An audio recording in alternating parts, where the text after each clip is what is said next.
The National Broadcasting Company takes pleasure in presenting a conversation with the most distinguished composer of music, Igor Stravinsky.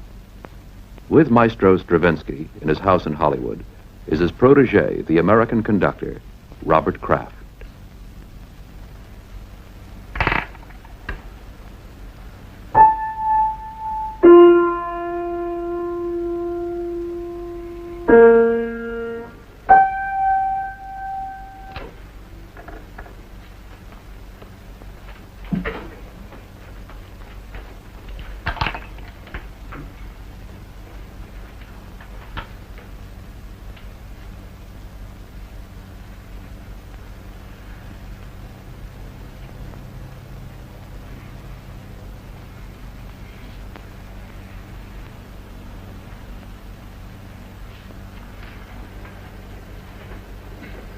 Bob, are you there?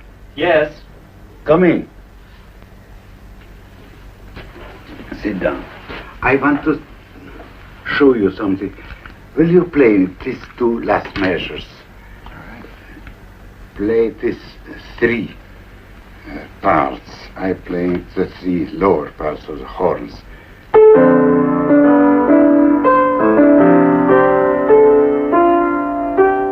No, it was not good. Once more. So upbeat.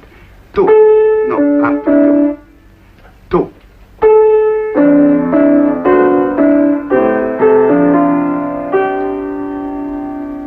That's just the end. Two trumpets and horns. I want to see with you the connection between this part and the next, which is a pas de quatre, and 30 seconds. Here are the intervals.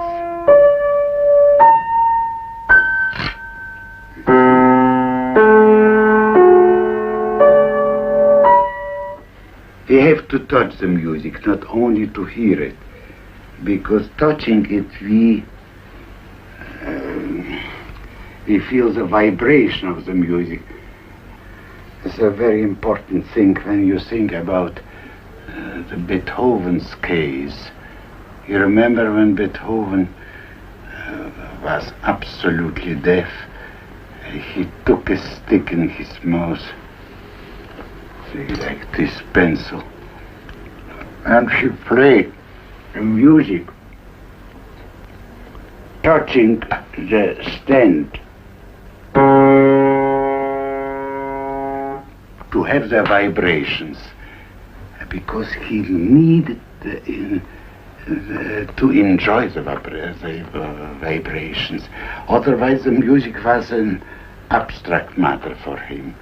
And this is what he didn't want. And do your ideas always occur to you at the piano? Mostly on the piano. You know, mostly when I touch the instrument, when I am looking for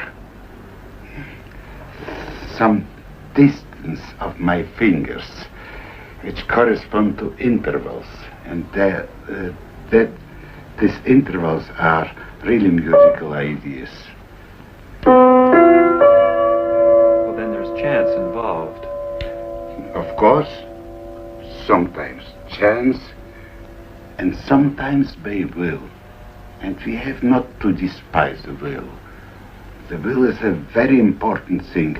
I also think about Beethoven and his sketches, which today everybody knows. What he did by will, it's also, an element of creation. Yeah, I think we have enough of all this. And you are conducting Agon in 2 days, and we have to see some sketches in the score of Agon. I think that's in the other room. Let's go there. Born of aristocratic Russian parents, Stravinsky soon moved to Western Europe, where he lived for 30 years. In 1945, he became a U.S. citizen. For half a century, Stravinsky's musical explorations have dominated modern music. His nearly 100 works, Ballets, symphonies, religious music, even jazz have often outraged audiences at first hearing. Undaunted, Stravinsky has continued a rigorous schedule of daily composition. His wife says, "In this house there are no holidays, always work." The 5/8 are composed here, 2 and 3 and 3 and 2. I want to show you it in the big score. Open me, please, the conductor's score. Here it is. You will see. You see, the flutes, for example, they play as you will conduct, 2 and 3. 2 and 3. 3 and 2. And the trumpets are just the contrary. 2, 3. 3, 2, and so on. But don't pay attention to it. That's the flute which counts here. And you see, it's much more clear in my sketches, in my composer's score. And your imagination is absolutely clear when you play the piano of the sonority that you will hear in the orchestra. I got with the practice of things the habit to hear as I want. Yes. The same note I hear it trumpet as I hear it violin, you know. It depends on my imagination.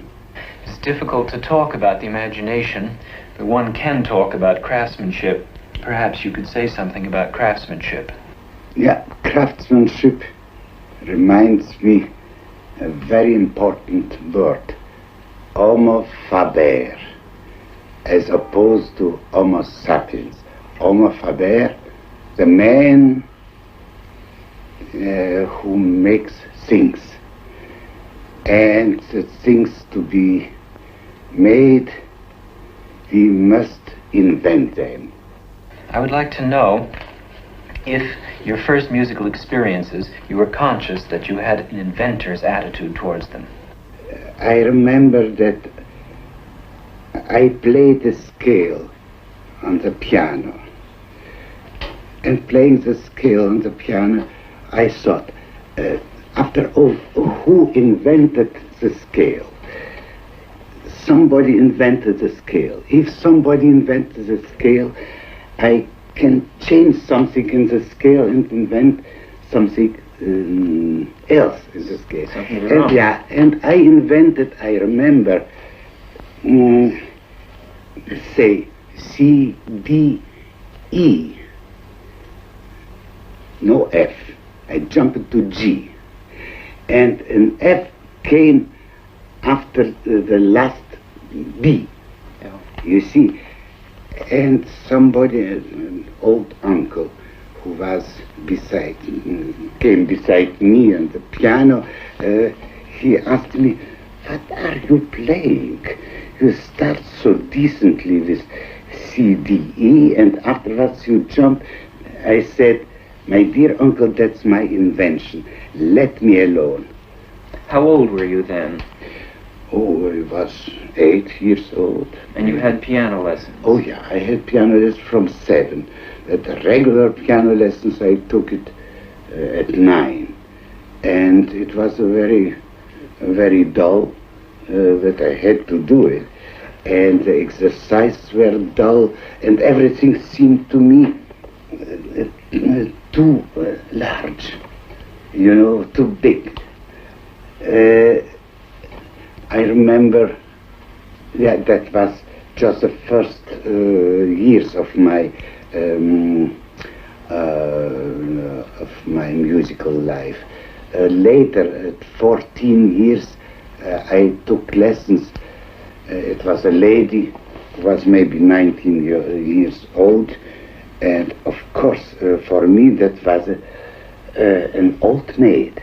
That I was, of course, I was in love with this old maid, and I was desperate at love with this old maid, and I didn't know how to hide it from my mother, because the mother was always a little bit severe for these things. And I remember in one conversation when we were together at table, my father, my mother, this old maid of 19 years, and myself, and my mother said to her, to the old maid, I know Igor is in love with you, and so what? And she was very offended. There are my souvenirs of my piano career, because I always was pianist. I liked very much the piano. During this time, did you study composition at all? Not quite. I had teachers before, my dear old teacher and old friend Rimsky-Korsakov. I had a teacher, his pupil, the pupil of Rimsky-Korsakov, was always very dull. Very dull. Harmony and counterpoint. It was very, very dull. But it was 2 or 3 years. And afterwards I told, when I started my lessons with Rimsky-Korsakov, he asked, how are you advancing in harmony and in counterpoint? Very badly, Nikolai Andreevich, very badly, because I must confess, it's very dull. It's all right, and you will do it yourself, but you have to do it. And I said that harmony doesn't interest me at all, you know, but counterpoint very much. And he was a teacher who gave the pupil the utmost of himself, of his own knowledge. He acquired this knowledge by, by his own practice. He was not taught about music. He was a natural musician with a very fine ear and very fine memory, as you. But you are not a composer. He was a composer. Did he set you examples? Did he give you forms to compose? No, he said, don't go to the conservatory. It's not for you. I was only very glad, because I wanted him to teach me, not conservatory university. You composed under Rimsky-Korsakov's aegis about 4 or 5 works, and each one goes very, very fast and towards your own personality and your own style. And I think probably the most remarkable of those is the Fireworks. Yeah, it was performed in St. Petersburg, and it was very well performed. This huge orchestra, 6 horns and so on, very effectful. And Diaghilev was there, and he was very impressed. And immediately afterwards, he wants to ask me something. He was very, of course, very interested to do something for Diaghilev. And he asked me just to make some instrumentation of Chopin. Yes. What sort of an impression did Diaghilev make on you that first time when you saw him? A dilettante, or what, did he really know what he wanted? It was a kind of Oscar Wilde. Yeah. Oh, it was very elegant, very chic, and very distant. It was a dandy, very distant, and very smiling and protecting. Yeah. This style. But at the same time, he knew very well what he had in mind, and he was rather elogious, you know, and for somebody who was just 24 years old or 25 years old, was very flattering, because Diaghilev was a very well-known person at this moment, and he had his scandals with the Imperial Opera and Imperial Director of the Opera and so on, because of Nijinsky and all this. It was a very interesting period, I must say, and I was flattered and very happy to do it. How did it come about that after that, then, that you wrote The Firebird for him? Because after this season, this was the season of spring in Paris, spring 1909. And immediately when he came back, he wanted to see me, and to make the season 1910. And for 1910 he commissioned me the Firebird. Petrushka followed the Firebird, and the Sacre du Printemps, the Rite of Spring, followed Petrushka. And they were probably the most notorious musical events of the early part of the century. And I'm sure Diaghilev was pleased, especially with the publicity about the scandal of the Rite of Spring. Yeah, he was very pleased indeed. But he was not so much pleased by something that happened a year later. It was the same Sacre du Printemps at the concert. In Paris also. Monteux conducted it. It was such a triumph, you cannot imagine. The public took me, raised me on the arms and went in the street, and I saw a mass of police protecting me. It was really a very big triumph, this moment, and Diaghilev was furious because the triumph was not in his ballet but in an organization, and it was a pure jealousy. And so I tried to smooth the whole thing by telling him that I will give him for the next season my new opera, the Rossignol. And so it was in 14, and he performed the Rossignol. We went to London, we performed it in London.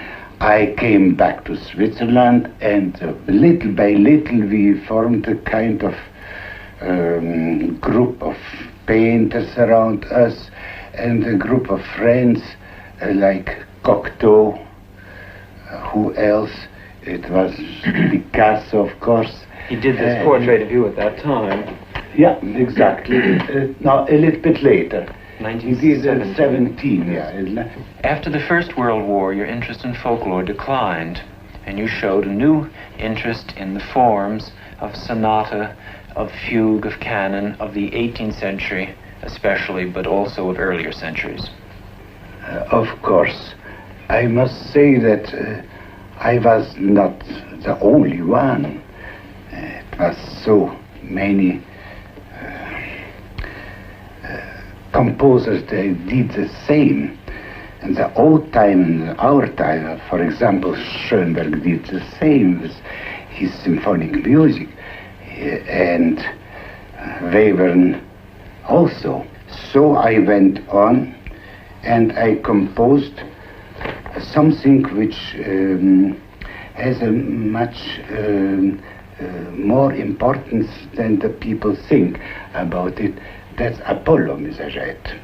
Apollo is composed, as everybody knows, for a string orchestra, very classical dance form, suite of dances, and I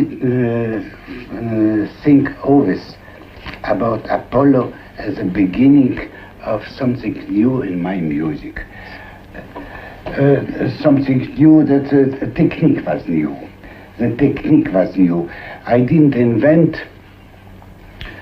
special forms. I followed the forms of all the composers, as Beethoven followed the forms of his predecessors. But you've been working in this direction ever since.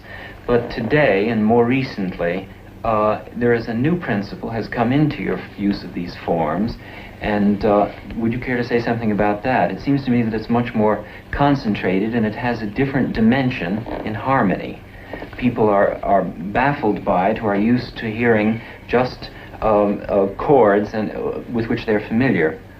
Yeah, it is because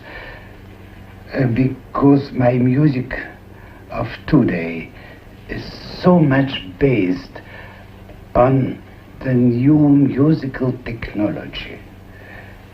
We use the technology as a material for our musical art, as the poets use, say, words for their art. James Joyce did it, yes, and I do it in my way. I am sure that I read somewhere in in the Gros Dictionary, I think.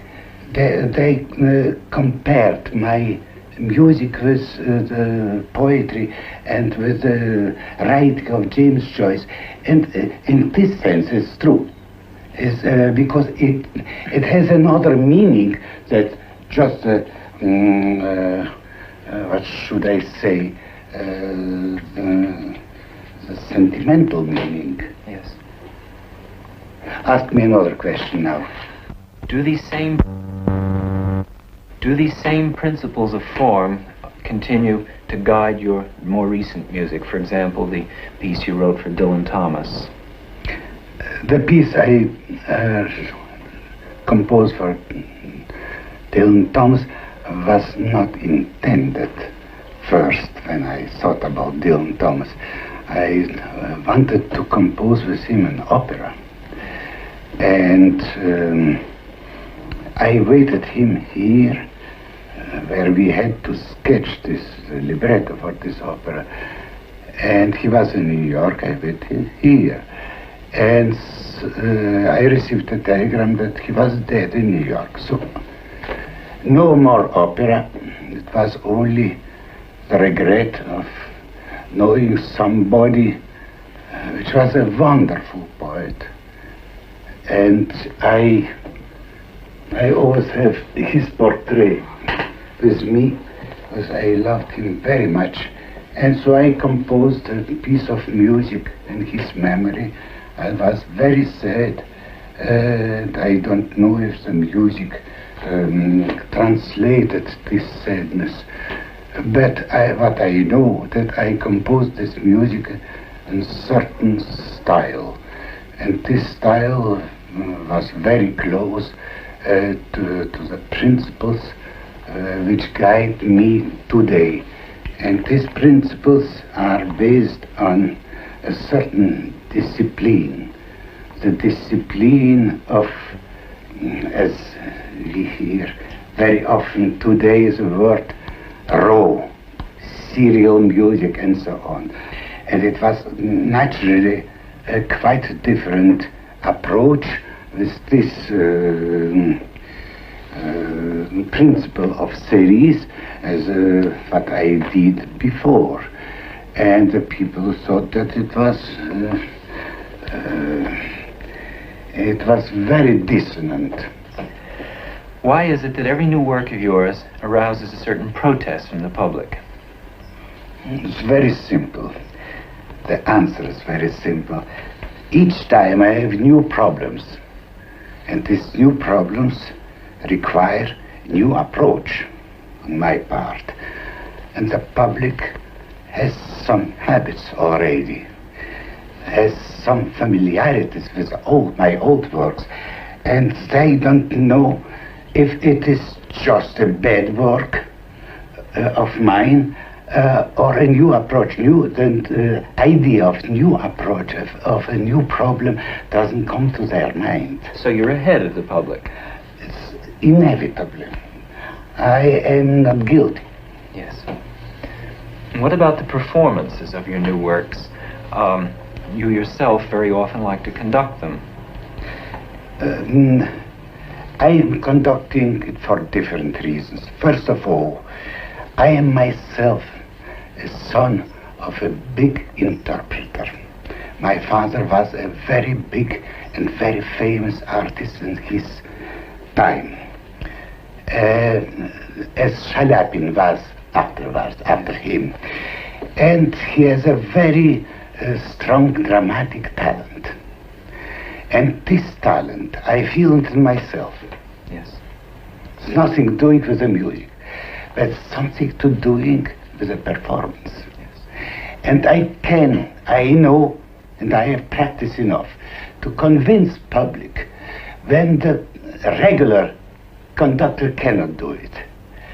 And very often the conductor's furious that I take, the baton, or without even baton. I conduct my works. They consider it as a competition. Yes.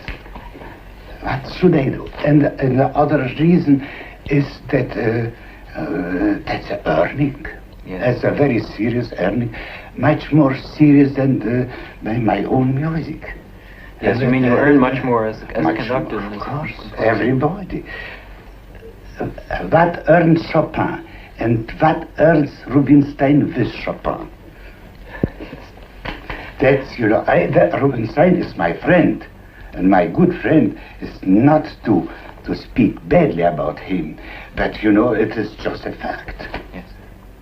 And so I continue to conduct till my very old age, if I live more, as I feel strong enough to do it, and I enjoy to do it, because I can give the public much more than the other people who speaks after me.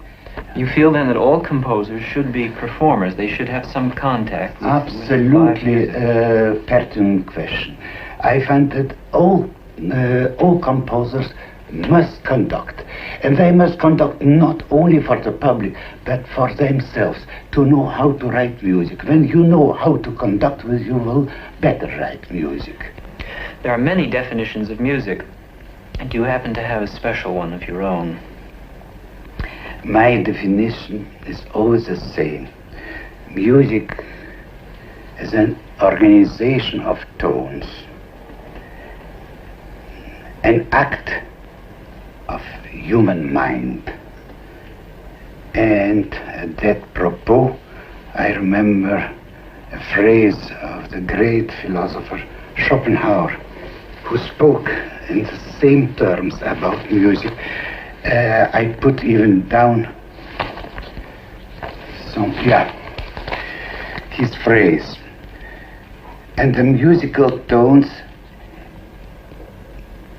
inhabit and form a universe of their own, in which the human mind has created the materials and reduced them to order. It's a very remarkable thing.